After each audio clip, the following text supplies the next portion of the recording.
Its 30mm 7-barreled cannon is the most powerful gun ever to take to the skies. It carries enough weaponry to disable 16 battle tanks. The A-10 is a legend among the soldiers it protects on the ground.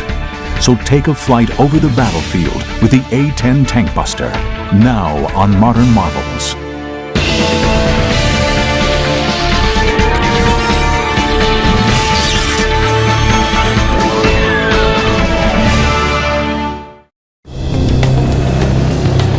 Throughout Operation Iraqi Freedom, the A-10 Warthog was the most well-known and feared plane in the U.S. Air Force. I think it was the best equipped Air Force and Army ready to fight that we could have.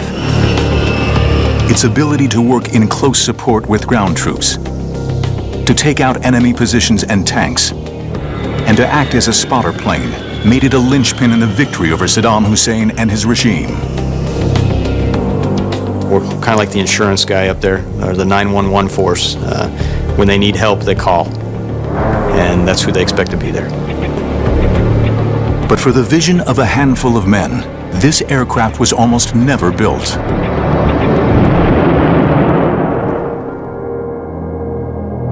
In World War I, aircraft were used as a way of supporting the troops on the ground.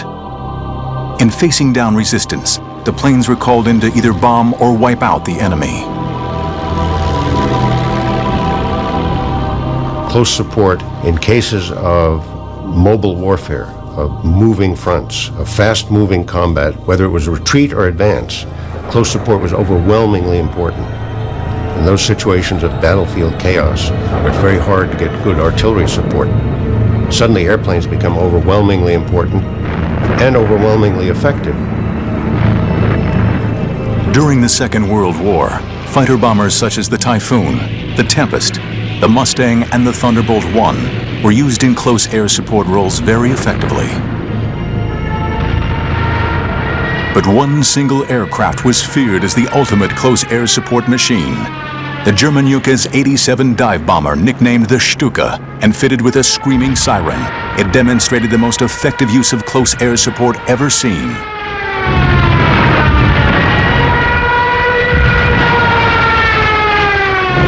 This is a time when the Germans were enormously outnumbered by the Russians, and yet having extraordinary successes against very heavy, huge Russian tank forces. And a key component of that were these Stukas, of which the most famous unit was led by Colonel Rudel, who was the most decorated pilot of World War II.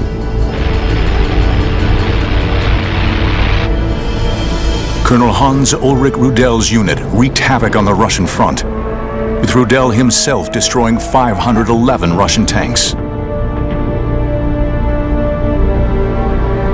But with the defeat of Germany in 1945, the success of close air support was largely overlooked. On September 18, 1947, the United States Air Force was born. Its main focus, to deliver nuclear weapons. Close air support was not a priority. This is the extraordinary part of the whole genesis of the A-10. The Air Force, traditionally, from the beginnings of World War II on, had no interest in close support, have none today. They don't like working for the Army, that they prefer running their own war, totally independent of everybody else. A very natural bureaucratic reaction.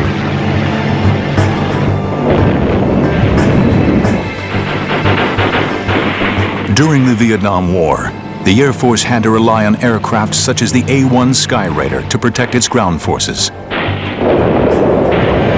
But what was clearly needed was an aircraft specifically designed to carry large bomb loads, absorb heavy ground fire, and fly for long periods at low altitude over the battleground.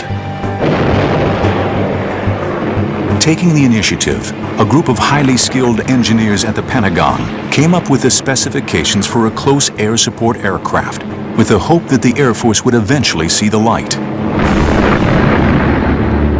We designed the airplane based on the close support done by these A-1 pilots. We used the experience of the Germans on the Russian front with Stukas, and we actually interviewed Colonel Rudel, who was still alive at the time. We used his experience very heavily in the design of the airplane, and we tried to shape an airplane that was directly useful in specifically support of Army troops in the field. A first in aviation history, the Air Force eventually initiated a competition for an aircraft to be specifically designed for close air support. When the request for the proposal on the A-10 came in, I immediately was assigned to work on the aerodynamics of that. Fundamentally, she was to be a close air support airplane, which was capable of knocking out heavy tanks, as well as operating from an unprepared short field of 1,500 feet. Fairchild Republic took on the challenges of designing an aircraft unlike any ever built. The winning design would be a stable, straight-winged aircraft to allow for excellent lift and maneuverability. This combined with the General Electric's TF-34 turbofan engines, which would give it a high thrust for takeoff,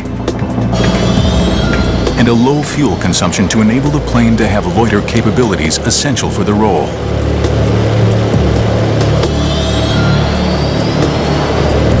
With unbeatable durability and an easy-to-repair maintenance program, these were the ideal engines designed to fly in a hostile battle zone. But for the Fairchild team, the challenges became apparent immediately.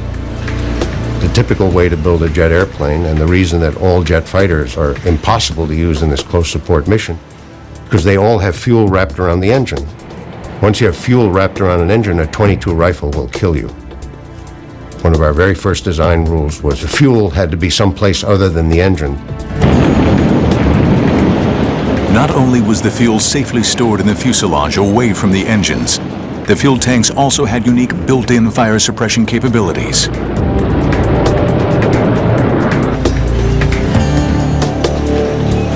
The aircraft's hydraulics could also withstand serious firepower. We required that every hydraulic control had to be backed up by a simple mechanical cable system that's much harder to shoot out. We could come back with hydraulic system shot out, half the tail shot off, a piece of the wing shot off. It had two engines, you could come home on one. The pilot was bathed in a titanium tub which could take 20-millimeter shells. It was really a piece of machinery that you could fly into hell and back. The A-10's survivability was matched with a deadly capacity, a huge 30-millimeter Gatling gun. Developed specifically for the A-10, the GAU-8 A Avenger was capable of firing almost 4,000 rounds a minute, giving the aircraft the ability to blow through tank armor. 2, 1, fire. She was designed primarily with that Gatling gun in the nose, and it was built to destroy anything that was considered an armored weapon on the ground. But she was built around the gun, and the gun was a given from day one. Fairchild Republic wins the competition to build the first aircraft in U.S. aviation history, specifically designed for close air support. But before the Air Force will give the go-ahead, they want hard evidence that the aircraft and the gun can perform well together. The need would spark a series of simulation tests unlike any ever produced. Little did its designers realize, these tests would change the future of aviation history. The A-10 has a false canopy painted on the bottom side of its fuselage. This is done to confuse the pilots of enemy planes during air-to-air combat.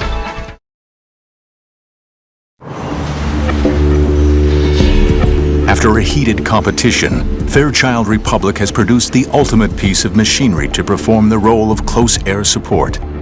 But the Air Force was reluctant to go into production until they have seen for themselves that the aircraft can fulfill its very specific combat role.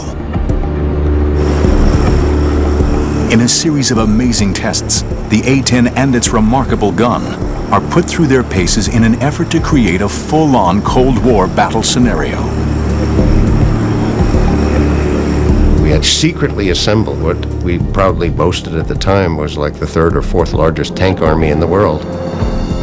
Over 300 Soviet tanks from all over the world, off junk heaps and whatever, out in the desert outside Las Vegas. So we ran a program with A-10s, with a gun installed, and with the current ammunition as it was going into production. She had a very strange sound to those engines, very characteristic, and to this day, every time I hear it, I look up, because I know it's my bird. We knew what she'd do, and she didn't disappoint us.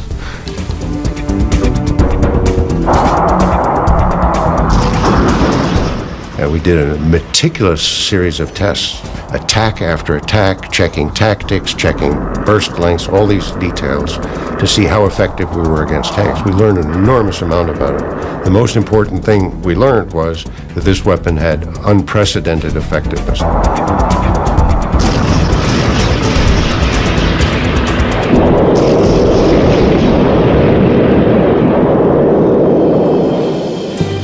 During the Cold War, the threat of Soviet tanks advancing on Western Europe was at times a very real possibility. The Air Force finally gives the production of the A-10 the go-ahead. It was now ready to face a specific enemy. With its highly accurate weapons delivery platform, it was the ideal machine to defend against Soviet armored supremacy.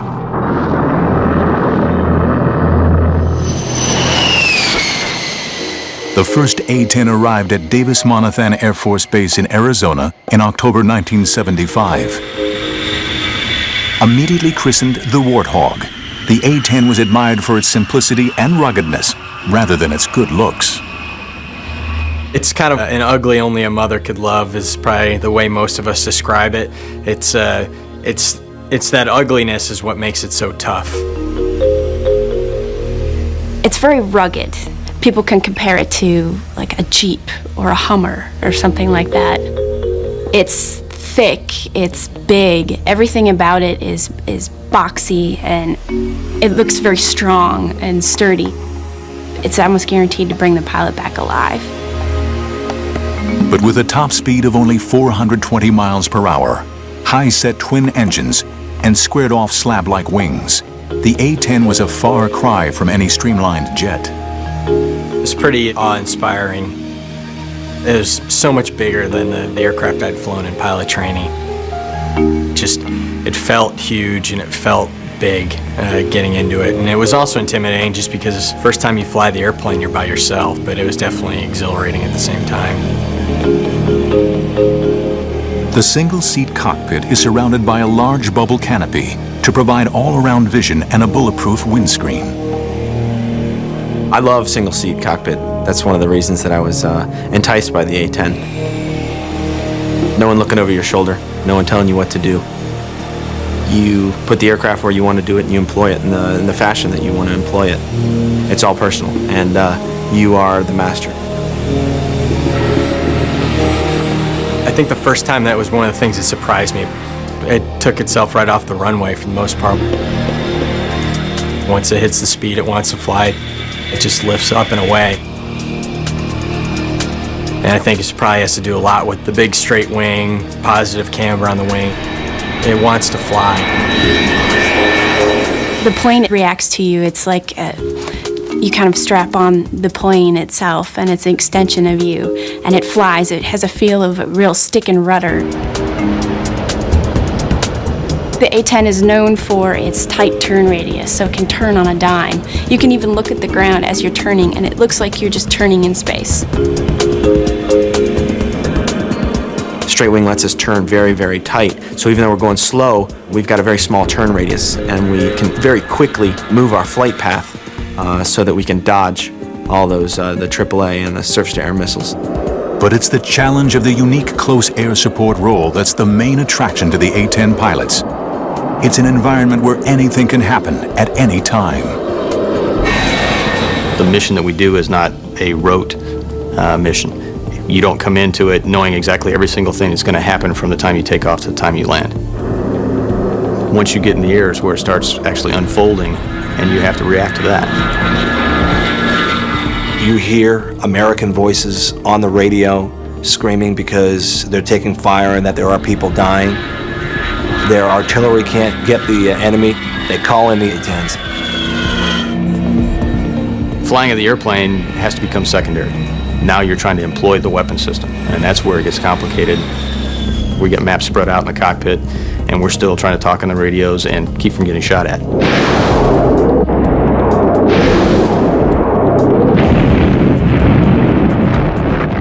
You know, we consider ourselves the last gunfighter that's really out there, because when you go into battle and it's a close-in cast fight, the number one weapon of choice of an A-10 pilot is going to be their gun.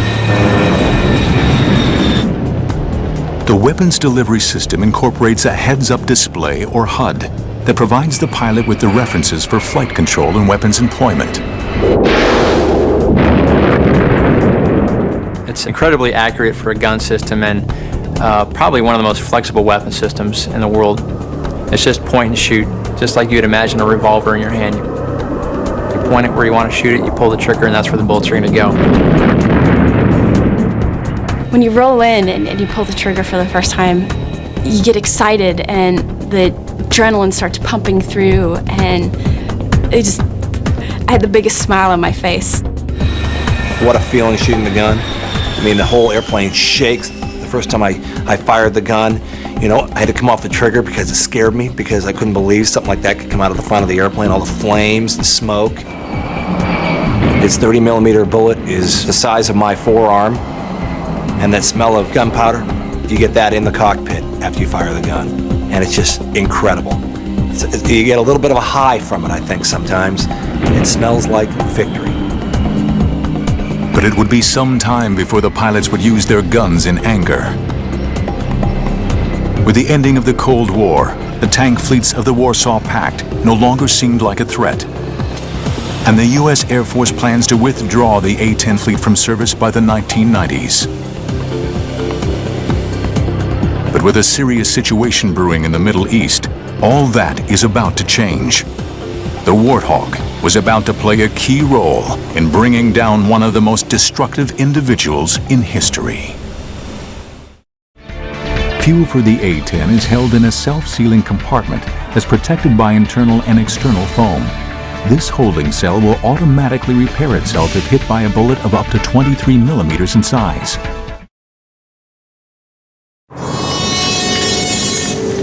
In September 1980, Iraq invades Iran, beginning one of the longest and most destructive wars of the 20th century.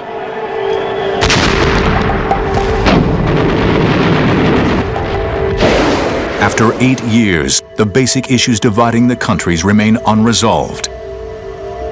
In an effort to contain the Ayatollah Khomeini and the spread of Islamic fundamentalism, the West backed Iraq.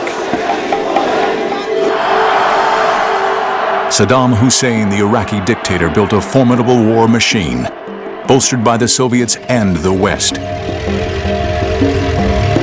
becoming the 4th largest army in the world with over 4,000 tanks. On August 2, 1990, Iraq invaded Kuwait. For 15 years, the A-10 waited for the chance to justify its place in the Air Force's arsenal. For the Warthog, it's now make or break time. When the first Gulf War started and our squadron deployed down there, approaching that time period, the Air Force was considering getting rid of the airplane. It wasn't until the Gulf War came around that we proved the fact that we are a capable cast platform. When the war broke out on January 16, 1991, there was an urgent need for a missile-launching Tankbuster. The A-10s were committed to combat for the very first time. Back then, you know, we had nobody with combat experience except for a few of the very senior leadership that had flown in Vietnam. So a lot of people were unsure what to expect. Deployed to the Gulf to back up coalition ground forces, A-10 squadrons launched on Iraq's thousands of tanks in the mother of all battles. First day, I'll never forget that feeling. It was like, wow, this is the big game. You know, you're real pumped up, adrenaline's flowing. You know, let's go.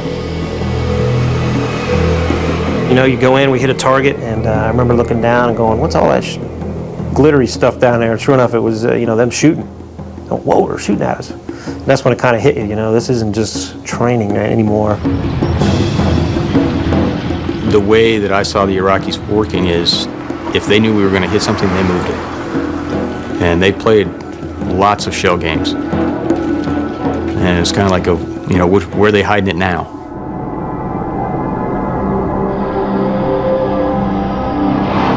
By February, the coalition air forces appear to be dominating the skies, and the A-10 is seemingly invincible. And we're feeling pretty confident. You know, if you survive your first 10 combat missions, your chances of surviving the war go up significantly. Major Rob Sweet was on his 30th mission for Desert Storm. On February 15th, he was the wingman in a 2-ship mission launched deep into Iraqi airspace. It was a little far into Bad Guy Land for an A-10. It was about 100 miles past the border where good guys were. And my flight lead, who was obviously a lot more experienced and wiser than I was a little concerned about the mission. With the Iraqis' ammunition running low, Saddam's forces were being more selective about their targets and sought to maintain a higher strike rate.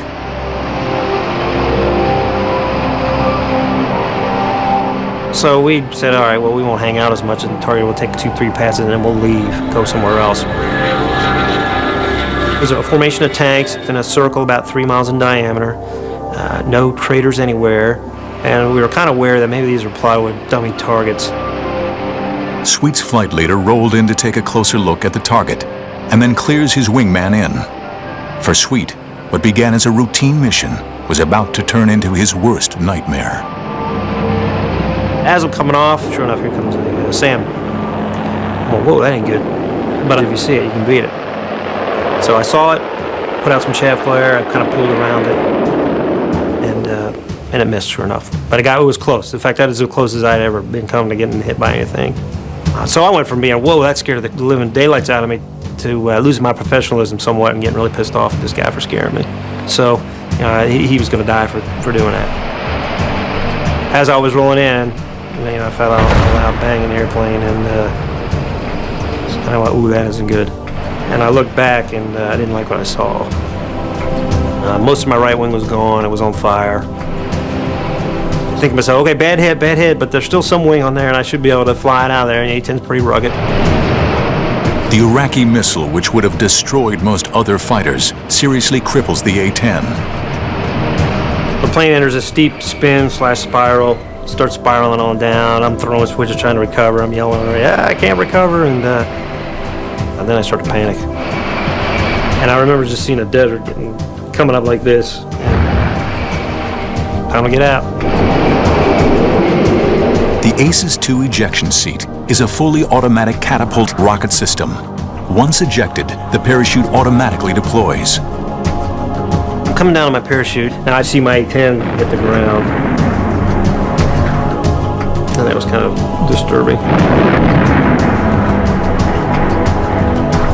As Sweet hits the ground, he's seized by Iraqi soldiers. They were on me before I even had a chance to roll over. And then it was their chance to get some payback. And so I got the crap beat out of me, basically.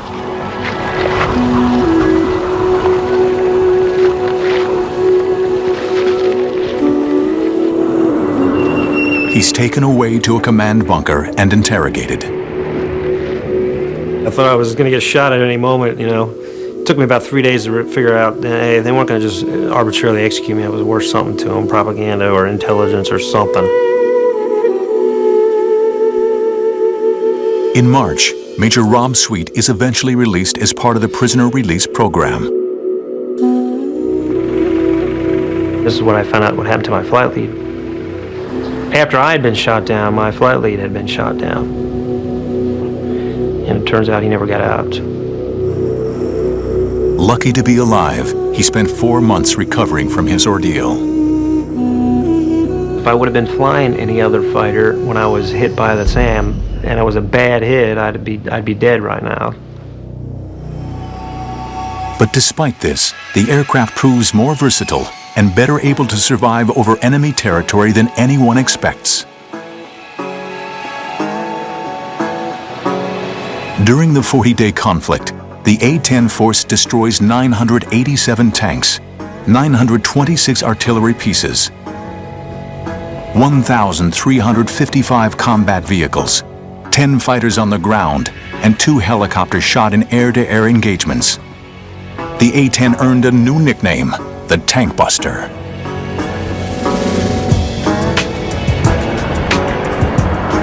The result confounds all those who questioned the need for a dedicated ground support aircraft. Flying a staggering 8,500 missions, A-10s are responsible for more than half of Iraq's losses of military equipment in Operation Desert Storm.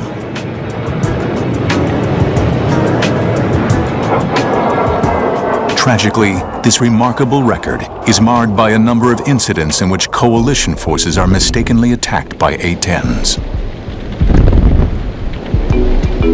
Now, there was an incident yesterday in which an American A-10 inadvertently fired on 2 of our infantry fighting vehicles. The aircraft was one of several which had been called in to deal with an enemy position, and the incident itself is, of course, under investigation. 9 British soldiers were killed. The Air Force was adamant that it could eliminate attacks from friendly fire. What nobody knows is that the next challenge for the A-10 will be in an entirely new and forbidding battlefield, Afghanistan. 721 A-10 aircraft were built since 1975. 367 are in active service today.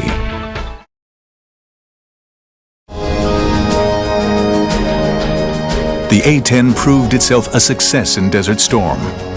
But for this aging aircraft to remain integral to the Air Force attack plan, it would have to meet the constraints of an ever-changing battlefield. The A-10 got quite a few upgrades. No new engines or anything like that, but more avionics upgrades. We were able to incorporate systems that had come online, the global positioning satellite systems. The A-10 was the first fighter to fully integrate with the night vision devices. The whole cockpit is modified to use night vision goggles. We've been training with them longer than pretty much any other fighter community, and we've gotten very good at it. The A-10 is destined for a new mission. On September 11, 2001, the war on terrorism begins. Our response involves far more than instant retaliation and isolated strikes. Americans should not expect one battle, but a lengthy campaign, unlike any other we have ever seen. The Warthog strengthens Operation Enduring Freedom, spearheading urgently needed around-the-clock cover for ground troops in Afghanistan. For the crews of the A-10s, it was like nothing they had ever seen. We arrived in Bagram, reported to my commander, and I said, "Boss, this has got to be the scariest place on earth." We really felt like you were in the middle of a combat zone, and we were. The A-10 is the ideal aircraft for the Afghanistan battlefield. The jet is versatile enough to navigate mountainous peaks and deep valleys, while also patrolling and pinpoint attacking their targets. It wasn't bad flying over the mountainous terrain. The bad part was if I ever had to get out of the airplane, there's a lot of snow down there. That's not a good place to be. Going from a nice warm cockpit down into the snow is not an idea that I want to have to fulfill. The airplane, higher altitudes than what we normally would fly, just because of the heights of the mountains over there. We were able to go places that the other fixed-wing assets may or may not have been able to get in very well. And we definitely went places that the helicopters couldn't get in.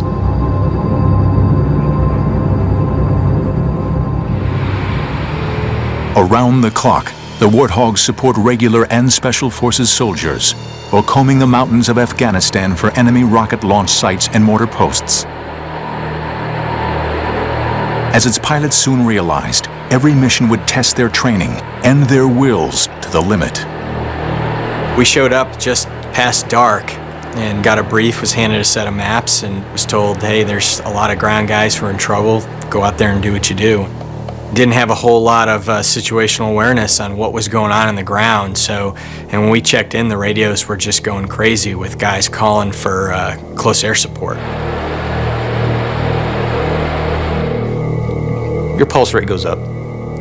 The intensity of what you're thinking about goes up. You know, the adrenaline rush, it's a good feeling though. And what's nice is you turn your airplane towards the fight and your training takes over. So first thing we're looking for is what's the overall situation on the ground and get a big picture view, and then move into the area. And once we get into the area, have a pretty good idea of where everybody should be. Now we'll move from the big picture to the much smaller concentrated area. And one of the first things I'm going to try to do is look down and try to find where the friendly position is. And if I can't identify him exactly, I want to at least narrow down something that I can use as a line in the sand and say, okay, we can't drop past here because that's where our guys are. On entering the battle zone, one of the A-10 pilot's main responsibilities is to avoid friendly fire incidents at all costs. What we mainly have to help us avoid fratricide is our radios and our eyes. Very low tech, but I think that's what makes us more efficient. Yes, we have a global positioning system that helps us figure out where we are. And we have night vision goggles that find out what's down there. But when it comes time to find out where the target is, yeah, we got to use old-fashioned Mark I eyeballs and our hands to think about where that is, because without that, we couldn't do our mission. We went in there, and the night vision goggles were really hard to use because the sun had set, but it wasn't low enough where we were getting a lot of brightness coming from the west. So it was really difficult to use the NVGs. There was no moon illumination, and we're in this very harsh terrain that I've never seen before. A team of observers down on the battlefield work with each pilot to guide the aircraft to its target. The Terminal Attack Controller, or ETAC, works for the Army and is responsible for ensuring that the A-10 pilot identifies and attacks the correct target while minimizing the risk to friendly ground forces. We pass them a situational update, an area update on what's going on in the battlefield. Let them know where the friendly troops are, what the situation is of the enemy, and they kind of give them a heads up of what the threats are in the area.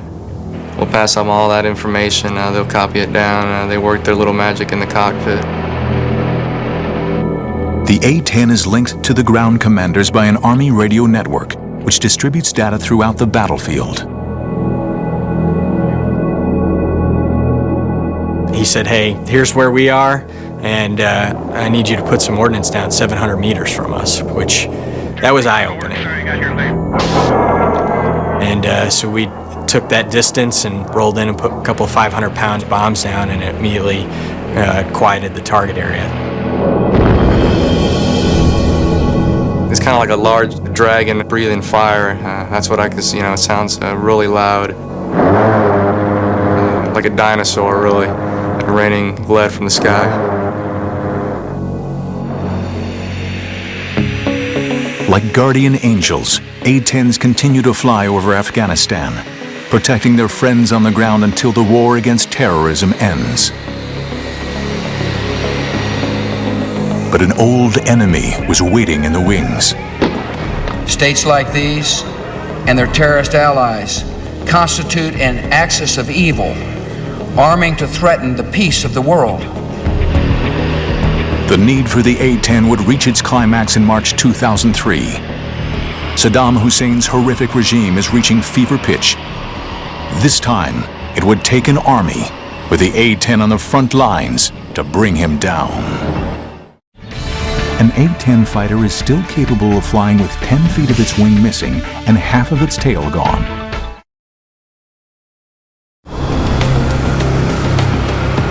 March 2003. Saddam Hussein's forces are about to come head-to-head with the A-10 Tankbuster as it once again prepares to fly over the battlefields of Iraq. The coalition forces mean to end the regime of Saddam Hussein for good. the Warthog has come a long way since the last desert battle. By the time the second Gulf War, the Iraqi Freedom comes along, pretty much every airplane had been modified to improve the weapon's accuracy. The AGM-65 Maverick missiles are highly accurate, carrying warheads specifically for targeting heavy armor. Infrared imaging guidance enabled them to shoot moving targets at night.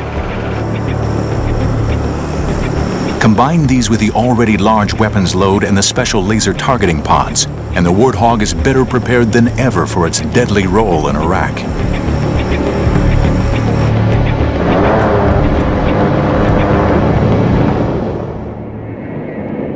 Flying from the seized Talil Air Base in southern Iraq, A-10s fly numerous missions as coalition forces launch one of the greatest military assaults since World War II. The assault of Baghdad.